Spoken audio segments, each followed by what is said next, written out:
भारत में राष्ट्रवाद का विकास मुख्य रूप से यूरोप की सहायता से हुआ है, क्योंकि सबसे पहले राष्ट्रवाद का विकास यूरोप में हुआ था। और भारत में राष्ट्रवाद का विकास मुख्य रूप से हम लोग गांधी युग से मानते हैं। पहले हम जानते हैं कि राष्ट्रवाद आखिर होता क्या है, राष्ट्रवाद का अर्थ क्या होता है, राष्ट्रवाद का तथ्य क्या है, उसके बारे में समझते हैं। तो इसमें से हमारा राष्ट्रवाद शब्द निकल कर आता है राष्ट्रवाद। राष्ट्रवाद का अर्थ होता है देश,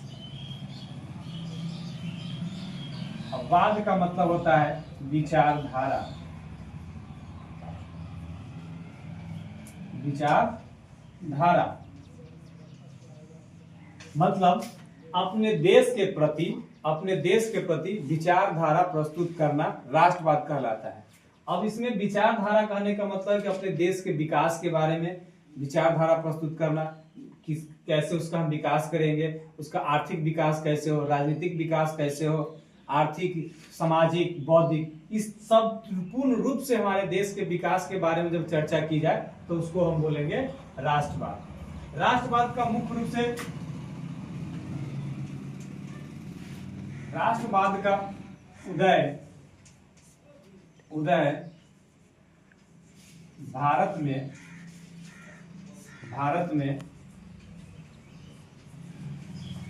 महात्मा गांधी से संबंधित है। महात्मा गांधी से संबंधित है या महात्मा गांधी ने किया था? महात्मा गांधी के युग से माना जाता है, के युग से माना जाता है,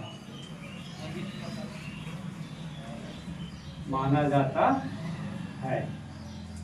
अब इसमें महात्मा गांधी से माना जाता मतलब ये है कि जब से महात्मा गांधी का युग हमको हम लोग बोलते हैं 1914 से लेकर के 1948 तक बोलते हैं, लेकिन कहीं कहीं पर हमें चर्चा ये भी मिलता है कि 1918 से लेकर के, कहीं कहीं मिलता है 1915 से लेकर के।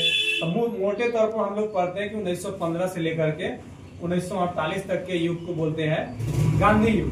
इसी गांधी युग में राष्ट्रवाद का उदय हुआ था, जिसमें हम लोग को पढ़ना है भारत में राष्ट्रवाद। जब भारत में राष्ट्रवाद का उदय होने का मुख्य कारण था, यहाँ पर अंग्रेजों द्वारा शोषण किया जाता था भारतीय लोगों का। वो उस शोषण में मुख्य रूप से था आर्थिक, सामाजिक, राजनीतिक और धार्मिक रूप से यहाँ पर लोगों का शोषण किया जाता था, जिसके तहत यहाँ की सारी संप्रदाय और विचारों का खंडन किया जा रहा था। इसको देखते हुए महात्मा गांधी ने यहाँ के लोगों को जागरूक करने के लिए बहुत सारे जनसभाएं किए, बहुत आंदोलन भी किए, जिसमें मुख्य रूप से उनका 3 जन आंदोलन प्रचलित है। वो मुख्य 3 जो जन आंदोलन है उसमें से एक हमारा है असहयोग आंदोलन, दूसरा हमारा है सविनय अवज्ञा आंदोलन, तीसरा है भारत छोड़ो आंदोलन। भारत छोड़ो आंदोलन, इन तीनों में से सबसे पहला जन आंदोलन अगर हमसे पूछा जाए तो असहयोग आंदोलन, महात्मा गांधी का सबसे पहला असहयोग आंदोलन कौन है? सबसे पहला आंदोलन, जन आंदोलन कौन सा है? तो असहयोग आंदोलन है, जो महात्मा गांधी के द्वारा चलाया गया था।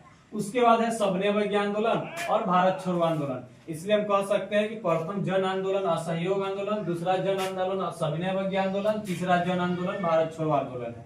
ठीक है। अब इसमें हमको भारत में राष्ट्रवाद का सबसे प्रथम अगर पग माना जाए तो हमारा असहयोग आंदोलन है। असहयोग आंदोलन से शुरू होता है हमारा राष्ट्रवाद का नींव पड़ता है। जैसे ही असहयोग आंदोलन शुरू होता है तो हम बोलते हैं कि राष्ट्रवाद की भावना सभी देश में आ गई थी। लेकिन ये असहयोग आंदोलन आखिर हुआ क्यों था? ये सहयोग आंदोलन होने का कारण क्या था? तो इसके पीछे 3 कारण थे। असहयोग आंदोलन होने के 3 कारण थे। पहला कारण था प्रथम विश्व युद्ध, दूसरा कारण था जलियांवाला बाग हत्याकांड, और एक कारण हम लोग मोटे तौर पर मान लेते हैं रॉलेट कानून। ठीक है। तो ये 3 कारण है असहयोग आंदोलन के लिए। और ये असहयोग आंदोलन हमारा राष्ट्रवाद में विकास हुआ कि नहीं हुआ, ये असहयोग आंदोलन के द्वारा ही पता चलता, क्योंकि इसमें पूरे देश के लोग ने भाग लिया था। तब हम बोल सकते हैं कि भारत में राष्ट्रवाद का जो उदय माना जाता है वो महात्मा गांधी के आंदोलन से ही माना जाता है। इसलिए कहा जाता है कि भारत में राष्ट्रवाद का उदय महात्मा गांधी ने ही किया था। क्योंकि उन्होंने ही पहला असहयोग आंदोलन शुरू किया, जिसको जन आंदोलन कहते, क्योंकि बहुत सारे लोगों ने बढ़ चढ़कर हिस्सा लिया था। और राष्ट्रवाद का अर्थ ही होता है कि अपने देश के प्रति विचारधारा, अच्छे विचारधारा को आगे बढ़ाना राष्ट्रवादी कहलाता है। अगले क्लास में हम सविनय अवज्ञा आंदोलन, भारत छोड़ो आंदोलन और असहयोग आंदोलन के बारे में चर्चा करेंगे।